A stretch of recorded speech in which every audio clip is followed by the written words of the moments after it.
You know, every single time you stream a video, get directions on a map, or even just post a comment, you're interacting with this massive, totally invisible piece of engineering. So today, we're going to pull back the curtain on that architectural blueprint that makes our entire digital world possible. I mean, just think about it for a second. It seems almost magical, right? How can a single platform like YouTube handle millions of people all watching different videos at the exact same time from every corner of the globe without just collapsing? Well, it's not magic. It's just incredibly brilliant, methodical engineering. And the answer to that billion-dollar question is a discipline called system design. It's really the art and the science of architecting these super complex systems that power everything we rely on, making sure they don't just work, but they work at a scale that's almost impossible to imagine. Okay, so to really understand how this is all done, we first need to get familiar with the language engineers use to talk about these massive invisible structures. First up is this idea of a large-scale system. And the best way to think about it is something like Google Maps. It's large-scale because, well, it has to store a map of the entire world.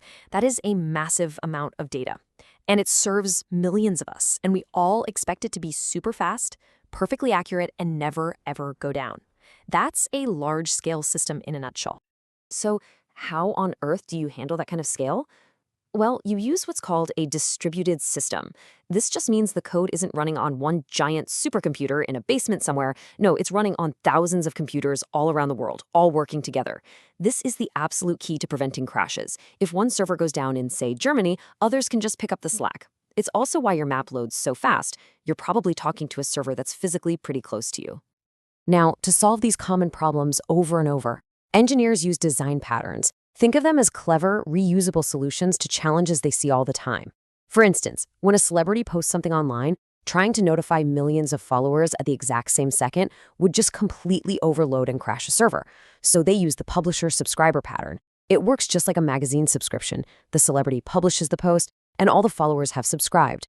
A whole separate system then acts like a postal service, delivering the news at a manageable pace so the main server doesn't just fall over. It's a really elegant solution and just one tool in a whole toolkit of patterns. These kinds of patterns are really the fundamental building blocks of these larger applications. So let's see how they all fit together by, designing a live streaming app from scratch. Building a system like this follows a pretty structured process.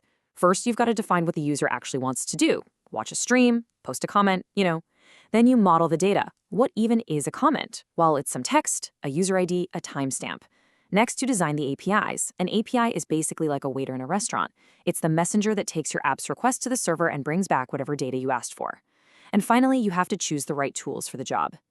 And here's an absolutely fundamental principle. Not all data is created equal. I mean, you wouldn't store a movie in a filing cabinet, right? And the exact same logic applies here. Information that needs to be searched easily, like user profiles or comments, belongs in a database. But massive files, like the video itself, they need a completely different home, something like a super efficient, low-cost file system like Amazon S3. Picking the right storage for the right data is a critical design decision. This same idea applies to how the app talks to the server. Posting a comment, that's a simple one-and-done action, so the standard web protocol, HTTP, is perfect. But streaming video is a whole different ballgame. It's a continuous flow of data. For that, you need specialized protocols like MPG- or HLS.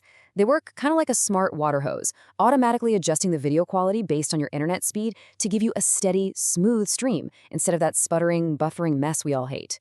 Okay, so now that we have the blueprint, let's see how it all comes together for just a single user action. So from a bird's eye view, the architecture looks something like this. Your device, your phone or computer, it talks to an API server. That server is the central brain. It figures out what you need and then goes and fetches the right data, whether it's a comment from a database or a video file from a file system. But let's zoom all the way in. What is the microscopic sequence of events that unfolds in that split second you decide to watch a video?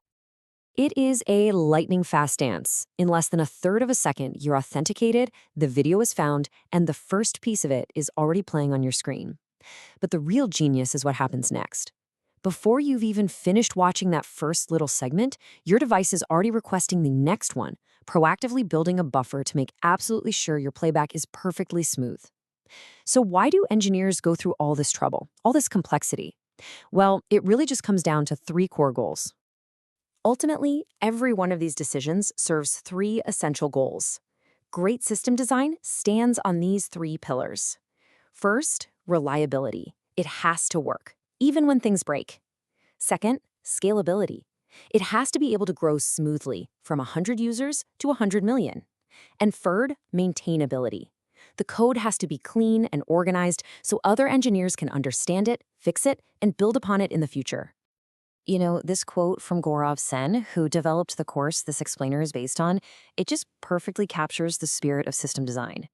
It's not about solving today's problem, it's about building a foundation that's strong enough to support a future you haven't even imagined yet. So the next time you tap an icon on your phone, just take a second to think. What incredible, invisible architecture is firing up in that very moment? What distributed systems, what design patterns, what protocols are all working in perfect concert just to power your experience? Now you have the blueprint to understand it.